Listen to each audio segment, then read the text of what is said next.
आपने जो राह चुनी है वो आसान नहीं है, असंभव नहीं है लेकिन आसान नहीं है। शब्दों पे थोड़ा गौर करिएगा, not impossible but not easy, है ना। तो आप पहले तो नेचर ऑफ योर टास्क समझे।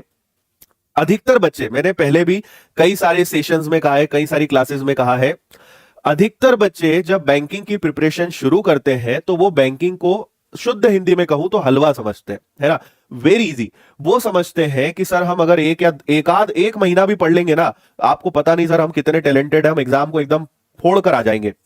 जब वो 15-20 दिन, एक आध महीने पढ़ते हैं, फिर उन्हें समझ में आता है, पेपर जब देते हैं, फिर वो एक्चुअल में जगह पे आते हैं, फिर वो समझते हैं कि नहीं, हम जितना आसान समझ रहे थे कॉम्पिटिटिव एग्जाम्स या बैंकिंग एग्जाम्स वैसे नहीं होते। मैं आपको डरा नहीं रहा हूं, पूरी बात सुनिएगा मेरी, है ना।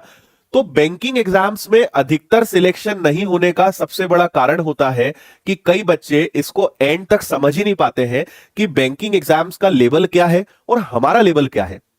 ठीक है, हम अपने बेसिक्स पर, सब्जेक्ट्स को अच्छा बनाने पर, ऐसी कई सारी चीजें हैं जिन पे हम काम नहीं करते। हम सोचते हैं, सबसे बड़ी प्रॉब्लम जो मैं हर जगह सभी बच्चों को बताता हूं, आप लोगों को भी मैं बता रहा हूं, आप जब तक कॉम्पिटिटिव एग्जाम्स और स्कूल कॉलेज के एग्जाम्स में जब तक डिफरेंस नहीं समझोगे तब तक आप सिलेक्शन नहीं ले पाओगे।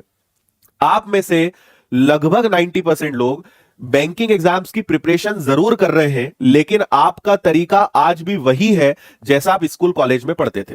ठीक है, और ये आपके लिए एक बहुत ही गलत चीज होने वाली है।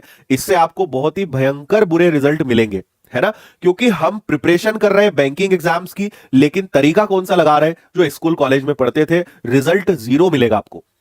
ठीक है, तो पहले तो इस बात को समझे कि कॉम्पिटिटिव एग्जाम्स या बैंकिंग एग्जाम्स के लिए अगर कोई चीज सबसे ज्यादा जरूरी है तो वो है बेसिक।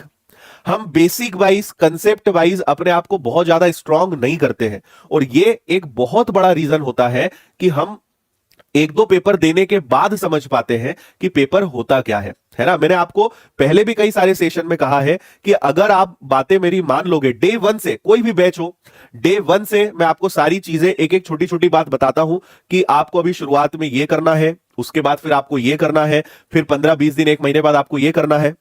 जिन बच्चों ने बात मानी, जिन बच्चों ने उसको इंप्लीमेंट करा, जिन बच्चों ने फॉलो करा, उनके सिलेक्शंस हुए हैं अभी। मतलब कई ऐसे बच्चे हैं 1.5-2 महीने के अंदर अंदर उन्होंने आरआरबी का एग्जाम हो या दूसरे एग्जाम्स उन्होंने पीओ लेवल के निकाले हैं।